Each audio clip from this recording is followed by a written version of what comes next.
Hello అండి, నమస్తే. అయిపోయిన ఖాళీ ట్యాబ్లెట్ షీట్ ఉంటుంది కదండి, దాన్ని తీసుకొని ఇలా ఫ్లాట్గా మనము ఏదైనా కర్రతో గట్టిగా ప్రెస్ చేసామనుకోండి, అన్ని వైపులా కూడా ఇలా సమానంగా వచ్చేస్తుంది.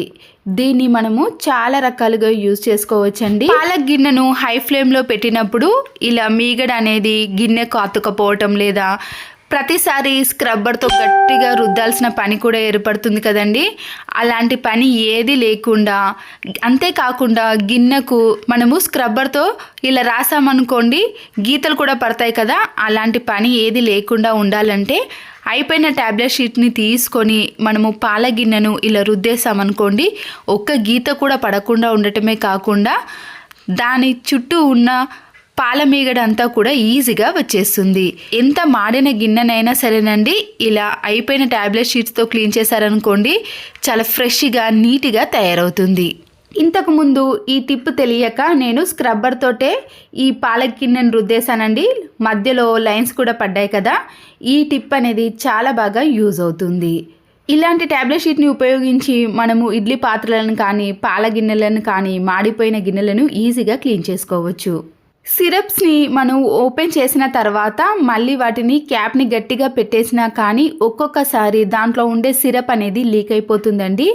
అయితే ముందుగా మనము ఎక్కడికైనా సిరప్ని మనము ట్రావెల్లో కానీ ఇంట్లో కానీ లీక్ కాకుండా ఉండాలంటే రబ్బర్ బ్యాండ్ని ఇలా కిందికి కొనభాగానికి వేసిన తర్వాత అప్పుడు పైన క్యాప్ను పెట్టేసామనుకోండి గట్టిగా ఉంటుంది.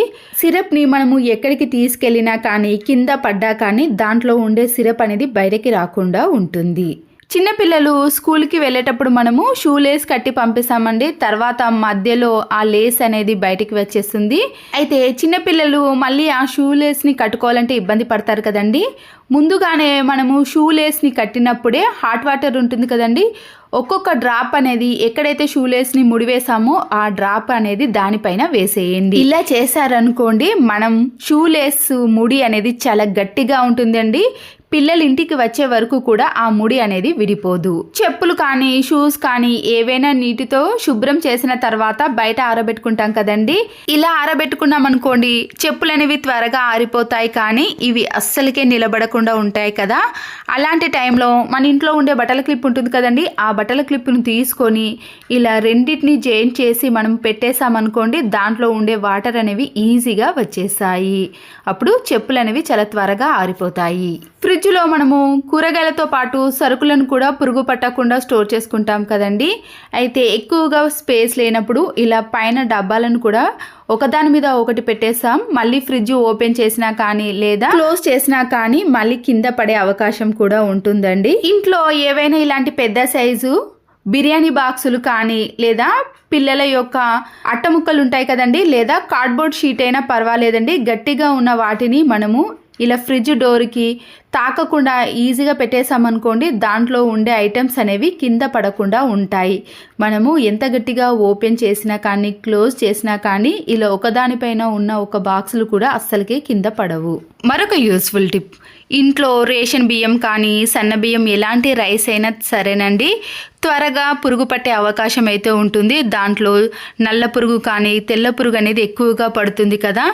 మనము రైస్ పెట్టేటప్పుడు మళ్ళీ దాన్ని ఏరాల్సిన పని కూడా ఏర్పడుతుంది. ఒక టిష్యూ పేపర్ని కానీ లేదా ఏదైనా కాటన్ క్లాత్నైనా తీసుకోవచ్చండి. నేను ఇక్కడ టిష్యూ పేపర్ని తీసుకొని దీంట్లో 1/2 టీ స్పూన్ వరకు పసుపును వేసుకుంటున్నాను. తర్వాత 3-4 లవంగాలను కానీ లేదా ఘాటైన మిరియాలను ఏవైనా వేసుకోవచ్చండి. తర్వాత 1 టీ స్పూన్ వరకు కల్లుప్పు ఉంటుంది కదండి, ఈ కల్లుప్పును కూడా కొద్దిగా వేసుకోవాలి. అంతేనండి. ఈ మూడింటిని ఇలా టిష్యూ పేపర్లో కింద పడిపోకుండా చుట్టేసిన తర్వాత రబ్బర్ బ్యాండ్కు బదులు మీరు ఏదైనా దారాన్ని కానీ థ్రెడ్ని కానీ చుట్టేసేయండి. ఇలా చుట్టేసిన దాన్ని మనము బియ్యం సంచిలో వేసామనుకోండి ఈ స్మెల్కి ఎలాంటి పురుగు అనేది అస్సలకే పట్టదండి. మీరు సంవత్సరం పొడవునా కూడా బియ్యంని స్టోర్ చేసుకోవాలంటే బియ్యం సంచిలో వేశారనుకోండి అస్సలకే పురుగు పట్టదు. స్టవ్ ఆన్ చేసేసి ఏదైనా దోశ పెనం కానీ చపాతీ పెనం ఉంటుంది కదండి దాన్నే పెట్టేసుకోవాలండి. బౌల్ కానీ లేదా ఏదైనా పాత్రను తీసుకోవద్దు. వేడి అయిన ఈ పెనం పైన కొన్ని పాలను వేసి 1 స్పూన్ వరకు పసుపును వేసి వేడి అయ్యేంత వరకు అలాగే ఉంచేసేయండి. తర్వాత ఒక గిన్నెలోకి తీసుకొని రెండింటిని బాగా మిక్స్ చేసుకోవాలి. ఇప్పుడు దీన్ని ఫేస్కి అప్లై చేసామనుకోండి, స్కిన్ పైన ఉండే నల్లటి మచ్చలు కానీ ఫేస్ అనేది మంచి గ్లో వస్తుందండి. బయట మనము ఎన్నో డబ్బులు ఖర్చు పెట్టి క్రీములను వాడే బదులు ఇంట్లోనే ఇలా ఈజీగా వాడవచ్చు. తర్వాత మీరు ఇది 15 మినిట్స్లోనే పూర్తిగా ఆరిపోతుందండి. తర్వాత వాటర్తో క్లీన్ చేసుకున్నాక చూడండి, అప్లై చేసిన చేతికి అప్లై చేయని చేతికి తేడా మీకు ఖచ్చితంగా కనిపిస్తుందండి.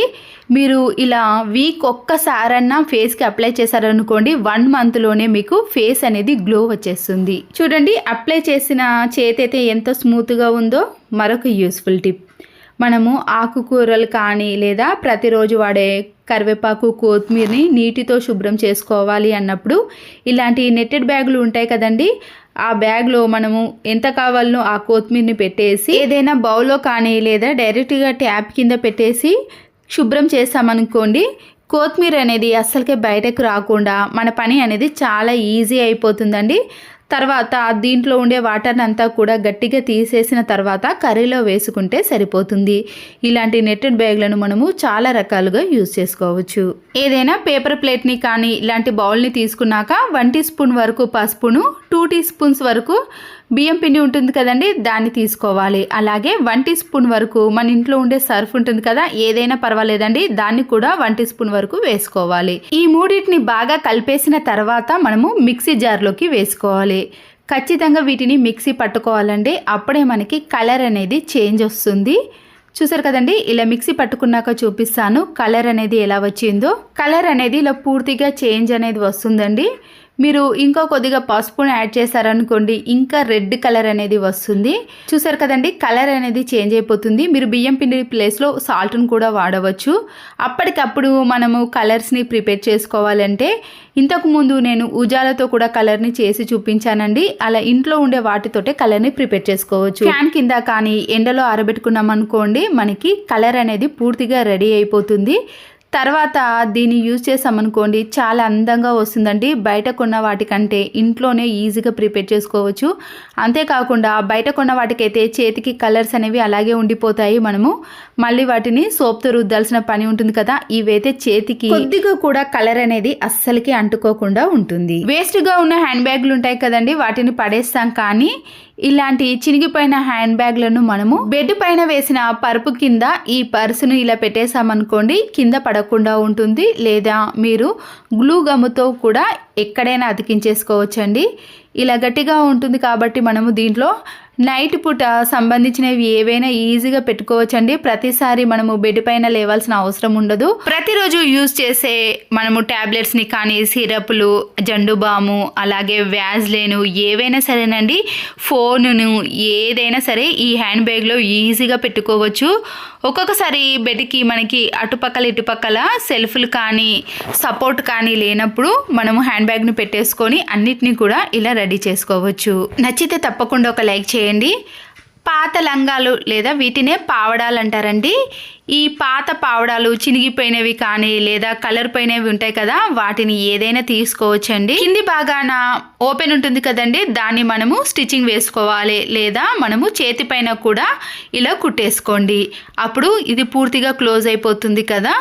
దీంట్లో మీరు వాడని వస్తువులు ఏవైనా ఉంటాయి కదండి, లేదా కొత్త ఏవైనా కొన్న వాటి ఉంటాయి కదా, వాటిని మనము ఇలా పైభాగం నుంచి ఈ పావడాలో పెట్టేసేయాలి. ఇలా చేశారనుకోండి, ఈ కొత్త వాటిపైన కానీ లేదా పాత వాటిపైన కానీ అస్సలకే డస్ట్ అనేది పట్టదండి. మళ్ళీ మనకి ఎప్పుడు కావాలంటే అప్పుడు ఈజీగా తీసుకోవచ్చు. అంతేకాదండి, ఈ పావడాలో ఎన్నో రకాలు మనం పెట్టుకోవడానికి స్పేస్ కూడా ఎక్కువగా ఉంటుంది. మీరు ప్లాస్టిక్ వాటిని కూడా ఇందులో పెట్టేసుకొని పైన పెట్టేశారనుకోండి, డస్ట్ పడకుండా అన్ని కొత్త వాటిలా ఉంటాయి. మళ్ళీ ఎప్పుడు కావాలన్నా ఈజీగా తీసుకోవచ్చు. వీటికి స్పేస్ కూడా చాలా తక్కువగా తీసుకుంటుందండి. పైన థ్రెడ్తో ఇలా ముడి వేసుకుంటే సరిపోతుంది. వీటి కోసం కార్డ్బోర్డ్ బాక్సులు కూడా అవసరం లేదు.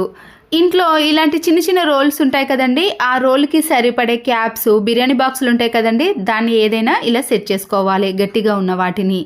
తర్వాత మనము ఈ పైన క్యాప్ను తీసుకొని చిన్నగా మధ్యలో హోల్ చేసుకోవాలి. ఈ రోల్లో మనము మిరియాలు కానీ ఏవైనా వేసి మనము దంచామనుకోండి, దాంట్లో నుంచి బయటకి వచ్చేస్తాయి కదా, అలా కాకుండా ఉండాలంటే మనము క్యాప్కి మధ్యలో హోల్ చేసాం కదండి, దాన్ని పెట్టేసి ఇలా దంచేసామనుకోండి బయటికి రాకుండా మన పని అనేది చాలా ఈజీ అయిపోతుంది. నీట్గా శుభ్రం చేసిన తర్వాత ఈ క్యాప్ని పెట్టేసామనుకోండి దాంట్లో ఎలాంటి పురుగులు కూడా చేరకుండా ఉంటాయి. మన ఇంట్లో వాడని చిన్న చిన్న క్యాప్స్ కానీ ప్లాస్టిక్ బాక్సులు ఏవైనా సరేనండి, దీనికి ఇలా సెట్ అయ్యేది పెట్టేసుకున్నాం అనుకోండి చాలా సింపుల్గా ఈజీగా మన పని అనేది కిచెన్లో అయిపోతుంది. చూసారు కదండి, మీరు ఇచ్చే లైక్ నాకు చాలా యూజ్ అవుతుంది. తప్పకుండా ఒక లైక్ చేసి మీ ఫ్రెండ్స్కి కానీ రిలేటివ్స్కి షేర్ చేయండి. మరో యూస్ఫుల్ వీడియోతో మళ్ళీ కలుద్దాం. Thanks for watching.